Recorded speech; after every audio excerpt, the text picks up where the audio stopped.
Welcome to the Afterspark podcast, an episode-by-episode recap of the Generation 1 Transformers cartoon. I'm Els. And I'm Specs. And today we are going to be talking about episode 67, The 5 Faces of Darkness, Part 2. Let's talk about giant robots today, shall we? Yep. So, previously on the Transformers. The Autobots have won the war, and the Decepticons are left scrounging for Energon, but Cyclonus has taken upon himself to try and find Galvatron. Meanwhile, Magnus and Spike have been kidnapped by a mysterious third party. And Grimlock and Rodimus have arrived at the Decepticons' base on the planet Jar, but have been spotted by the remaining Decepticons, which ends with them being very outnumbered. Granted, the Decepticons are severely lacking energy, so I feel like a stiff breeze would knock them over. It leaves Rodimus and Grimlock outnumbered, but not necessarily outmatched, despite what the summary for this episode says. Near-death experience my ass. But Grimlock is excited for this. He is excited and ready for a fight. Rodimus and Grimlock get swarmed, but are saved by the timely arrival of Springer and RC in their commandeered asteroid spaceship from last episode. That is not, outwardly identifiable as a spaceship until it opens up and plays the arcade claw game with the leader of the Autobots and his dinosaur buddy as prizes. They're the best prizes, don't you know? The Decepticons watch this and identify the ship as a Skuxoid ship. I don't remember if the Skuxoids make any other appearances in this dang cartoon. I don't know. Right through at least this 5-parter, they definitely pop up as, minions. For the mysterious third party. Yep. Swindle makes a comment about Skuxoids being willing to sell out anyone for the right price. And Cyclonus throws shade. Well, if anyone would know, Swindle. You're a Skuxoid in metal clothing, Swindle. The Autobots fly off, and Cyclonus turns his attention back to the pile of Energon they'd gathered in the last episode in order to retrieve Galvatron. We see the quintessence from the movie are behind the mysterious kidnapping of Magnus and co. and are currently interrogating Cup. And by interrogating, I mean he's standing over the Sharkticon tank from the movie. Because we're back on that planet, I guess. Yep.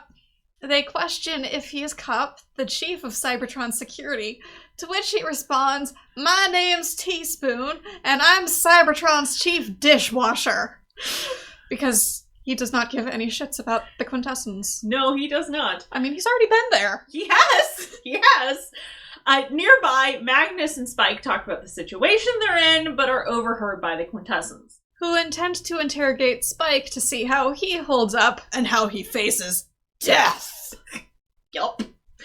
The Autobots' spaceship arrives on an asteroid, gently setting Grimlock and Rodimus down on the rock's surface, basically.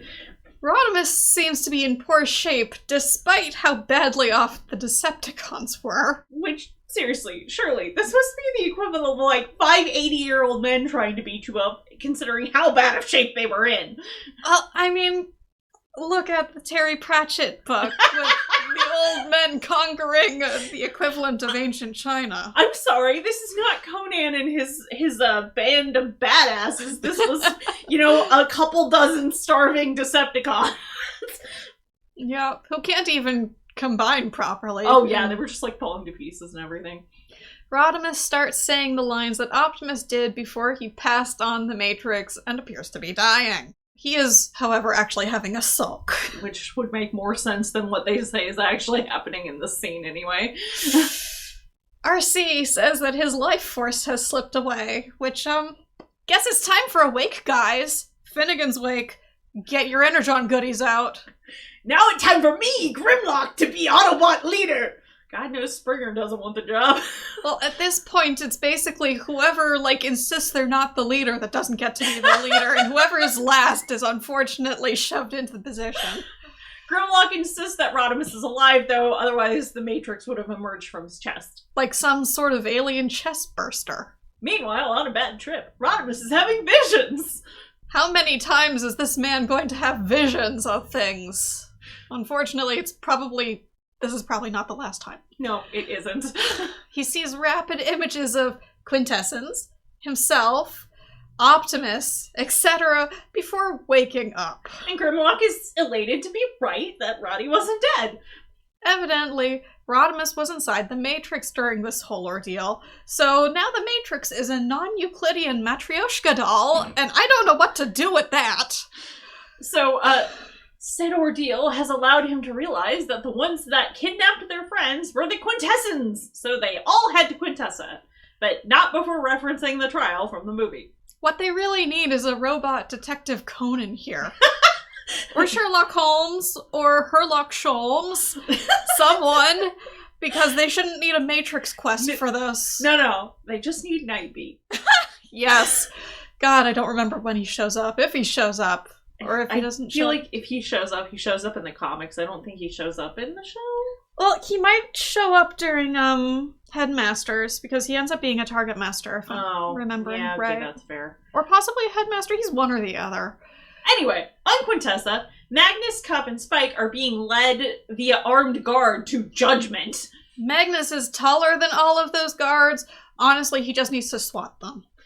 Spike uses some coded football language to entice the other two to rush the guards so they can make an escape. Are they his football-watching buddies? I mean, look, Cup strikes me as a guy who probably enjoys football, actually. Sports, hurling, curling, I don't know, the thing with... I feel like Magnus maybe wouldn't necessarily be interested in sports. Well, he'd probably be interested in, like, the rules. Yeah, you would probably... I imagine Magnus sat down one day on whatever passes as an Autobot couch while they were watching it and was like, explain to me the rules of this game. And then maybe he sort of became their football buddy. I don't know. He's very into making sure people are doing the rules correctly and the game correctly, probably. Probably. Alright, so Spike manages to catch one of the contestants with his bare hands and leads them into the courtroom. So, do Quintessons, do you think, just have a shit strength stat? Because Spike seems to be handling this one by himself just fine. Though, I mean, Spike was the guy who was busy stealing giant robot guns and shooting them by himself when he was a teenager. That's so true. Who knows? Spike has just become more swole with age. I don't want to know what his exercise regime is. The only one who knows is Carly. We now know why Carly hit that. So the other Quintessons, of course, sentence them all to death and drop them into the Sharkticon tank. Elsewhere, Cyclonus and the Sweep arrive at Galvatron's resting place. They yank Galvatron out of some lava. He was just like head first in the lava bath with, a foot sticking out. But he demands to know who's interrupted his plasma bath. They should have just let him stay there. They should have. Cyclonus says that they're there to bring him home, and Galvatron just starts beating the crap out of him. Before swapping gears and saying how wonderful it is to see Cyclonus again and telling the Sweeps that their leader has returned. And then he's got some sparking on his helm, indicative, we can assume, that he's had some damage done to the ye old noggin. He's kind of fucked up right now, guys. Galvatron is a little bit unbalanced, you might say. Hi to Evil Fred, everybody. For whatever reason, Walker uses a higher pitched voice for Galvatron than he did for Megatron. It's closer to Fred's pitch, and I can't unhear it. I am sorry. Also, this scene sums up why I don't like Galvatron very much. Like, look, I know. Megatron didn't always make fucking sense. He didn't. But he had a plan, usually. It may not have been a good plan, but he had a plan. Galvatron has no plans, just violence, even for his subordinates. Megatron had more plans and also more tentacles. You don't really see tentacles. I don't know, man. I don't know.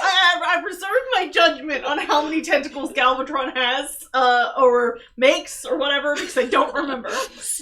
Yeah. But to be clear, TF Wiki sums up Galvatron's change from the movie to here like so. The effects of the plasma bath Irreparably. That one. Altered Galvatron's sanity chips, rendering him omnicidally insane. He literally just wants to watch the universe burn, guys. Yeah. Galvatron continues to be a shitty-ass leader, mocking Cyclonus for his suggestion that they'll make up his elite guard, and, Galvatron shoots himself some sweeps. God, I fucking hate him. Scourge lands and says he's learned his lesson. He knows Galvatron is the leader, and also why. Sure, Jan. Sure. Galvatron then proceeds to fly up into space and blow up all of Thrall for reasons. So yeah, Thrall is the planet with the lava bath. His lovely lava bath that he seemed to be enjoying so much. You never see any of his shots do anything like this level of damage in the show again, but this is establishing that he can blow up a planetoid all in his lonesome, so he should be terrifying, but Evil Fred is not terrifying because of this. He's terrifying because of how inconsistent he is. And he attacks people that would quite literally worship the ground he walks on.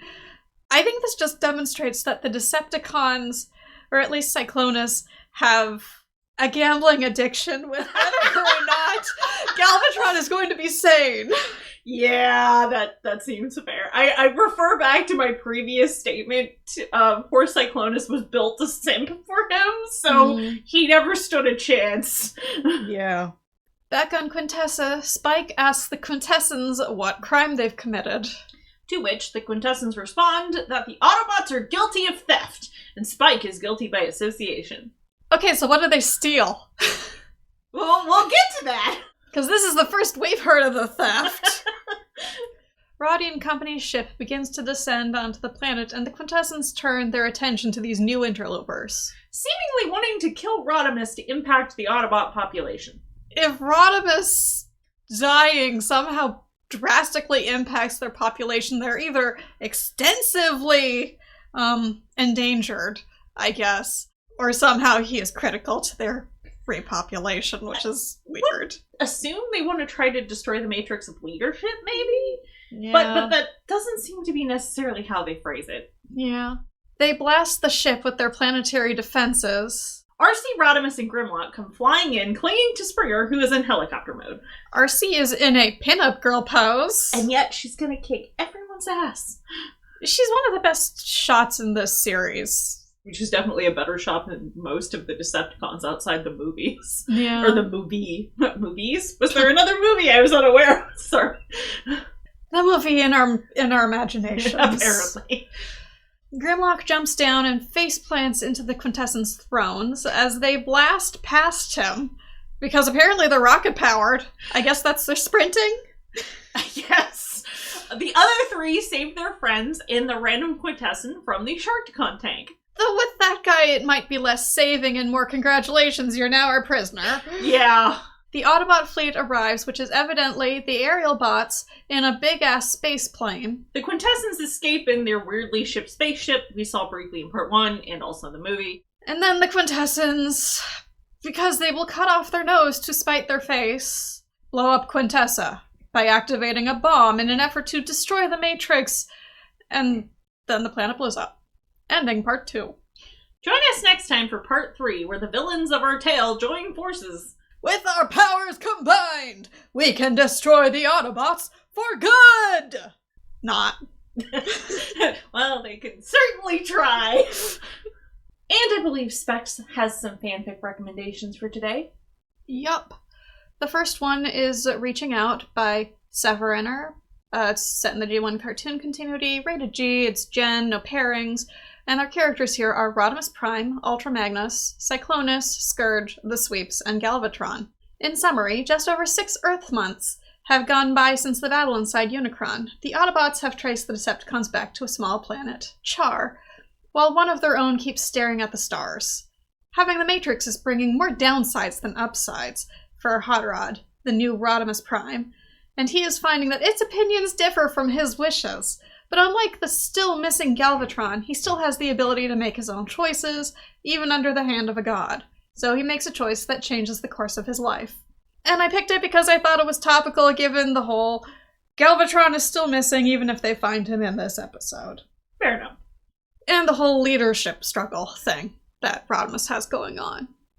And the second fic is Universal by Navigator's Ghost. Again, G1 cartoon continuity, rated G. Gen, no pairings, and our characters here are Rodimus Prime and Galvatron. In summary, Rodimus really isn't the mech for covert ops, and now that he's been caught, so there's only one thing for it. And I picked it because they do such a terrible job sneaking at the beginning of this episode. Me too. It is genuinely terrible. Mm-hmm. And so that's it for Fanfic Rex. Oh yeah, and they're both one-shots, so. Do you have any fan art today, or? I do. Alright, let's go for it. The fan artist for today is Zibonitu, 6969. So they were an artist for Transformers Cloud, which was a 2014 Japanese toy line exclusive to eHobby and Takara Tomy Mail. We've linked some of the art from Transformers Cloud today. I mean, it looks like packaging art, but it's detailed, it's colorful. It's very pretty. It's fun. Mm-hmm. They haven't updated a lot of their social media in quite a while, but they do have at least a bunch of their Transformers Cloud artwork uploaded. So I do recommend taking a look. Mm-hmm. And we will link to their DeviantArt, Pixiv, and Tumblr. The other social media links I was seeing seem to be deactivated, so these were active at least at the time of us recording this episode. And that just about wraps it up for us today. Remember to check us out on Tumblr or Pillowfort as Afterspark-podcast for any additional information, show notes, or links I may have mentioned. You can also find us on Facebook and Twitter at AftersparkPod, all one word, and various other locations by searching for Afterspark Podcast, such as AO3, iTunes, Spotify, and YouTube, just to name a few, and feel free to send us questions on Tumblr, YouTube, or AO3. Till next time, I'm Specs. And I'm Els. Toodles!